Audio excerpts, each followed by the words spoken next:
everyone, I'm Anthropomantic Fiend, and I do horror-related things on the internet. And before I get into today's review, I am just going to shout out a little live stream. I do not know when this review is going to be going up.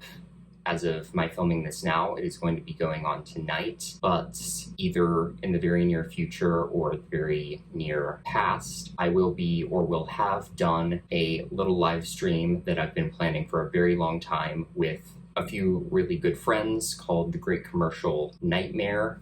This is a stream where myself, Zola's Trenchcoats, my friend Max, Neon Lich, and Collector Man are all going to be watching a playlist of weird, funny, and or disturbing commercials. But whether that's happening soon or is happening now or has already happened, whatever the case may be, whenever this goes up, I will be linking that stream in the cards so you can go and check that out because I think it is going to be a lot of fun. Anyway, today I am reviewing Book of Monsters. This is not a review that was requested by anybody, nor is it something I've really been meaning to review for a really long time. It is just something that I was like, you know what? I have this in the dorm. I haven't watched it yet. I've been wanting to watch it for a while, so I'm just gonna review it. A really quick thank you to the amazing Desmond's Flicks. I won his contest a few months back, or won one of the tiers of one of his subscriber contests. This was one of the awesome Blu-rays that he sent me. Please go check out his channel. He is a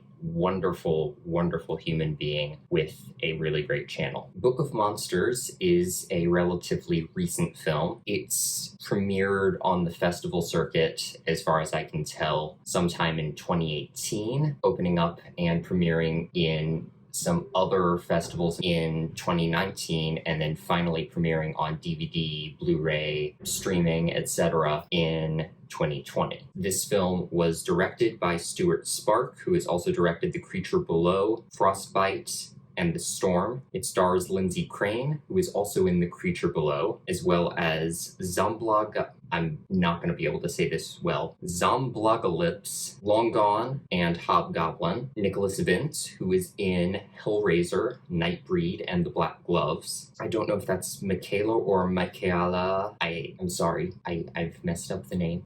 I'm gonna say Michaela. I'm probably wrong, but Michaela Longden, who is also in The Creature Below, as well as being in Terminal, Audax, and Asphyxiate, and David Thrace, who is in The Creature Below, Blood Myth, and I can't read my own handwriting. I'm so sorry. Closer, Tight, Grasp. I'll put in whatever the title of whatever that was supposed to be down there, because my handwriting is awful. If you couldn't tell, same director as The Creature Below, a lot of the same cast as The Creature Below, and I didn't mention all of the films again, but a lot of the actors in this have been in a lot of Stuart Sparks' other films, which are mostly shorts. Both this film and The Creature Below were put out by Dark Rift Films, one of the co-creators, co-helmers of which is director Stuart Spark. So this is very much his baby, and he's working with a lot of the same people that he's worked with before, from what I can tell. Book of Monsters follows a young girl named Sophie who seems relatively normal. However, her family seems to have a bit of a strange past and a dark secret, a secret that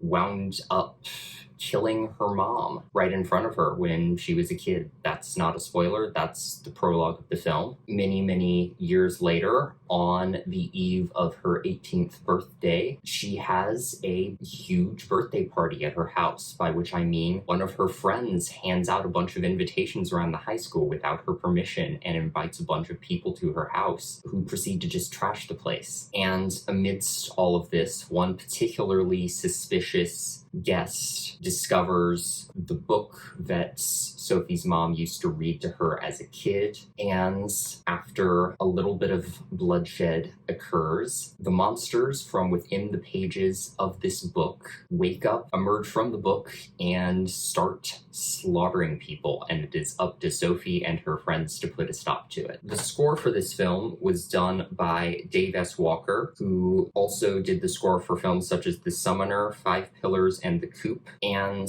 It is, to some extent, very traditionally kind of symphonic and spooky, as I've said of a lot of things before, almost in more of a fantasy way than a horror way, though. It feels very, I'm not going to say triumphant, but sort of, I don't know, majestic in a way. It feels less ambient and gothic and more magical, which kind of lends itself to the somewhat more dark fantasy quality that this film has, which I really liked. At the same time, this film has a very cheesy, over-the-top, fun, gore-fest aspect that might have a little bit of 80s throwbackness going on to some extent, and the score also delivers on that with some really great synthy passages that I enjoyed quite a bit. And we also get a great Book of Monsters theme song in the end credits, which is just face-melting metal. And I think more movies have started doing it again, but movies really need to get back to having their own cheesy metal theme songs. Visually speaking, this movie feels very heightened, like all the time. The monster aspects and the magical aspects feel very just outright fantastical. They're very gruesome and very horrific while also being cheesy, but there's definitely a sort of fantasy edge to all of it, if that makes sense. There's just this slightly more fanciful edge that I don't think the designs of those characters and items like the book would have had in either a straight up horror film or a horror comedy. And the book itself is probably the best prop in the film. It's very reminiscent of the Necronomicon from the Evil Dead trilogy, and all of the illustrations of the monsters inside and the little notes next to the unreadable text that the mom has scribbled in on what each monster can do and how to fight them. All of that was really fun. But even the normal scenes just feel very heightened in their visual style, and I'm not sure how else to explain that really. Yes, like just in terms of costuming and the way certain sets look, even though there are a few more nuances to the characters, you can look at a character and more or less tell that they're supposed to be a certain type. All of the school uniforms that the characters are wearing, because they go to a school that does that, feel like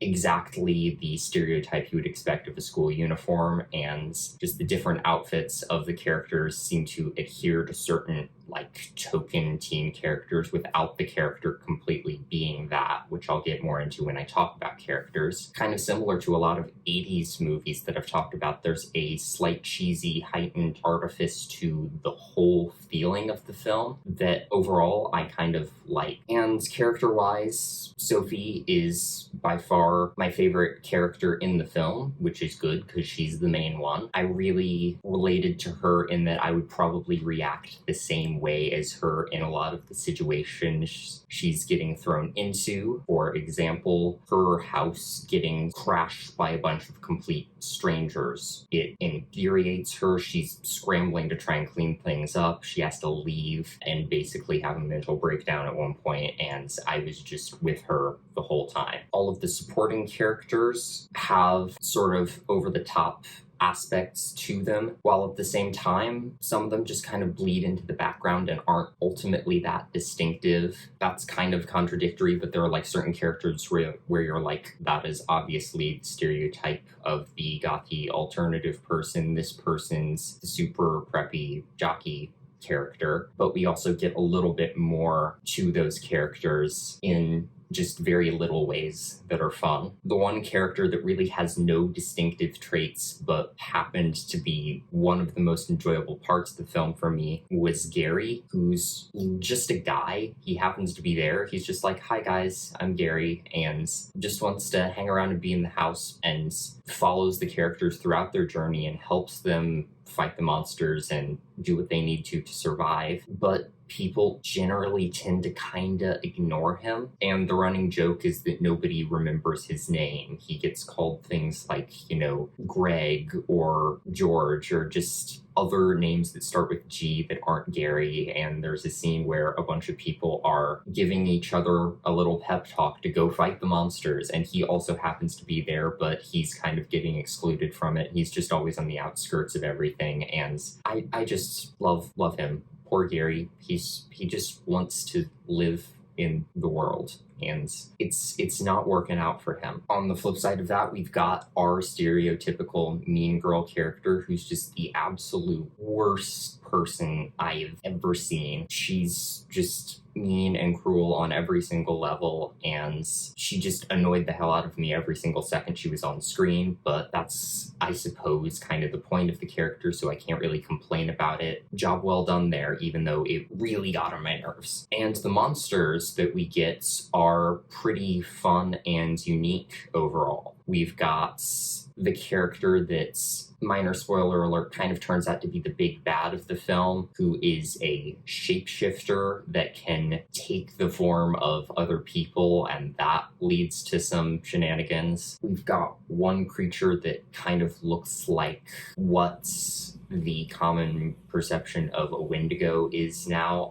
I have to admit that one is one of the least impressive monsters in the film. It doesn't look amazing, but it was fun to see the carnage it created. There's also a monster that's kind of a thing in a plague doctor mask that hacks people up, and it feels more like a human slasher. I'm really not sure what was going on with that, but it also has these tentacle things that can go around and infect things. None of the mythos there really kind of makes sense, but there's kind of this sense that all of these monsters are kind of from this Lovecraftian dimension that's beyond human perception. So just the weird that they are able to create in certain scenes without any kind of explanation about why it was happening was ultimately kind of fun. And one of the best examples of that in the movie is the Gnomes, the little slug tentacle things that I think came from the Plague Doctor, if I'm remembering correctly, end up going and infecting these lawn gnomes, which then come to life, grow sharp teeth, and starts attacking the mean girl and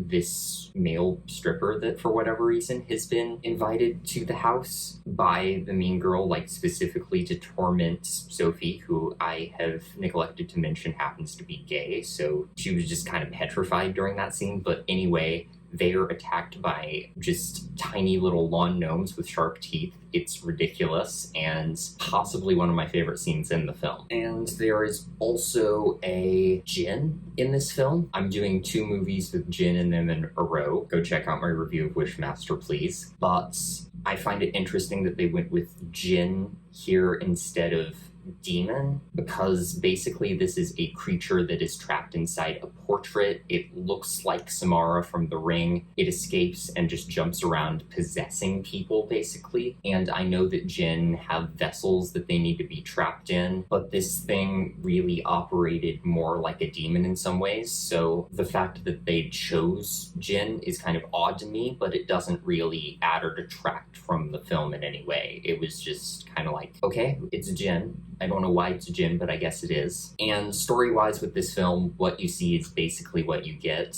You've got a book.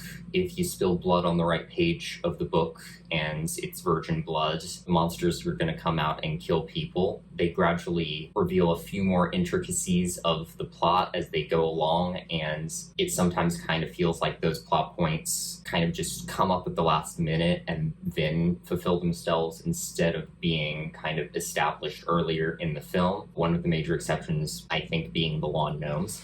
But the fact that they've got the book with them and they can be like furiously flipping through it to figure out the solution while they're fighting the monsters kind of makes up for that element of the film. But other than that, the whole movie is very, very straightforward. There aren't a ton of surprises plot-wise, but that didn't really bother me. I pretty much got what I wanted out of the story in this film, plus a little bit more. That little bit more kind of being the fact that we have a queer main character who gets a little romantic arc within the film that is more or less normalized. The only 2 other things I didn't really care for about the plot here are, I wish we got like actual monster names a little bit more, because a lot of times in the film they'll just be like that guy, the guy with the plague doctor mask. I feel like a few other creatures do actually have names, but generally they don't refer to them by them, and I'm just a person who likes geeking out over specific monsters, so I just wish a little bit more care was put into each one to make them a little bit more of a character. But what we get from those monsters is still fun, so it doesn't bother me that much. And the only other really negative I have for the plot of this film is that there is one black character in the film and one black character only, and he gets decapitated. Granted, his character was a jerk, dating the mean girl, absolutely horrible to Sophie, and the way this film operates, it is kind of colorblind in regards to casting. Race is not really a thing that is addressed in the film, but it's just really not a great look for the movie. It bothered me, and I lied. There was one other thing that bothered me just a little bit about the story, and that was the climax of the film where they're going up against this big bad, and the book is basically telling them that this monster has no weaknesses, and Sophie's like, okay, chainsaw then. And she just goes after it with the chainsaw. And it's like, this is gonna work. I've literally been told that this is an eldritch creature that my mind cannot comprehend and I cannot possibly defeat. But by God, I'm gonna do it with a chainsaw. And I admire her spirit, and it results in a very fun climax to the film. But it also just doesn't make a lot of sense. On the plus side, plot-wise, the jokes are really fun. Not all of them land, not all of them made me laugh, but there's just a spirit to the film and a clear sense that they were having fun making it that I really admire. There was also a scene that I think is neither good nor bad, but was definitely interesting and entertaining, which is the scene in which Gary just mid the climax of the film, when they're about to face down the big bad, is like, I gotta pee, and goes to the bathroom. And they're like fine with it. They're like, okay, dude, if you gotta go, you gotta go. And he goes, and the bathroom is where part of the climax takes place. And again, neither good nor bad, but it was definitely a choice that got my attention. Effects-wise, I think the effects work for what the film is doing. There's definitely a hugely cheesy, obviously artificial element to all of them. The Wendigo is probably the weakest looking monster in the film, in my opinion. I don't know if it's actually a Wendigo or not. I think it's not. It just looks like one to me, but it doesn't look amazing. The other monsters, I think, look pretty good, and the gore in this film was all really fun and really chaotic and really over the top. And finally, I just had one little gripe with the sound design in the film, and that is that in the final battle between Sophie and the big bad character, the big bad's voice is kind of amplified and echoey, but it is so much so that I can't really make out what the creature is saying, and it seems like it's saying something pretty important, so that bothered me just a little bit, but again, very minor gripe. So all in all, this movie is far from perfect, but it's hit on a lot of things that I really, really enjoy. It is to some extent a teen coming of age story with Sophie finding her calling, finding love, kind of reigniting these bonds with her friends. It's very much a splatter horror comedy with shades of Evil Dead, and there's also this spooky spell book, a bunch of monsters with different fun attributes, and a little bit of lore that adds a dark fantasy twist to all of it that I really enjoy. So if any of that sounds up your alley, I highly recommend checking this film out. It is currently available to get on Blu-ray and probably DVD as well. Huge thank you to Desmond once again for sending this to me. Check his channel out. But it is also, since last I checked, currently streaming on Tubi and probably available to rent or possibly stream for free on other streaming services. So go check this one out if you get the chance. That is my review of Book of Monsters. Thank you for watching my video, and hopefully I will see you in another one. Bye.